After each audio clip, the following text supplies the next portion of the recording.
Hi, third graders. We're back with health. And remember that we are identifying emotions, and emotions are strong feelings. Today, what we're going to talk about is communicating with others. Types of communication. When you share information, you communicate. You do this when you speak and listen. If you shout, "You make me so mad," you aren't communicating with respect. To communicate with respect, you could use an I message. Here's an example. I feel angry when someone tells my secrets. I didn't want anyone else to know that I fell. Then you need to listen carefully to what another person says. If sometimes you do something wrong, you need to say that you made a mistake. You need to apologize or say you are sorry. You ask the other person to forgive you. When someone apologizes to you, forgive him or her. This shows that you are a kind person. Another way to communicate is to show compassion. You have compassion when you feel what others feel. You treat others in a caring way. When you show compassion, you are a good and a responsible friend. Third graders, I think of compassion like if I'm out at recess and somebody falls, I could just look at that person and walk away. But somebody with compassion would go over to them and say, "Oh, are you okay?" and help them up. That is somebody who's showing compassion. Listening skills. Oh my goodness. Listening well does not mean that you just sit quietly. It also means that you say things to show you understand the speaker. Here are the kinds of things someone who listens well might say. "What happened then?" "That must have been scary. What will you do now?" Someone who listens well also uses their body language. A good listener looks the speaker in the eye. A listener does not watch television or people walking by. Your words and actions show that you are a kind and respectful listener.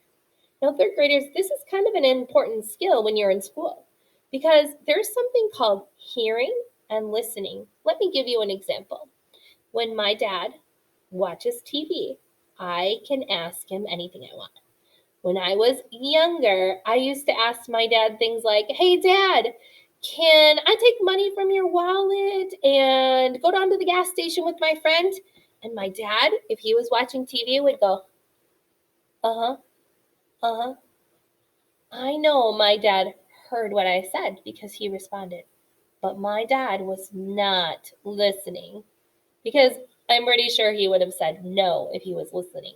So, do you see the difference? There is a difference between hearing what the teacher says and listening and thinking about what they say.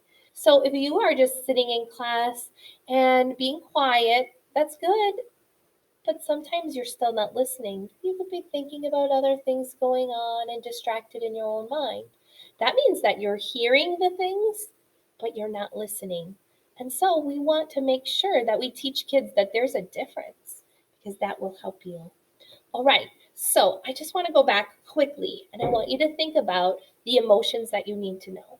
What word means scared? Yes, fear. What word means really sad? Yes, grief. What word means that you just don't have time and you're feeling a lot of emotional pressure? Stress. Nice job. And what's another word for really mad? You're right, angry.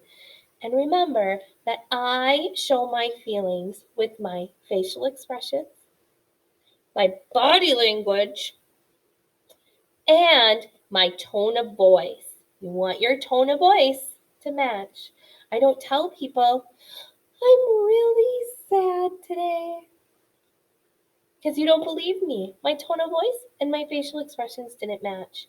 So remember, all these things about emotions are important for us to know and important for us to identify. Have a great day.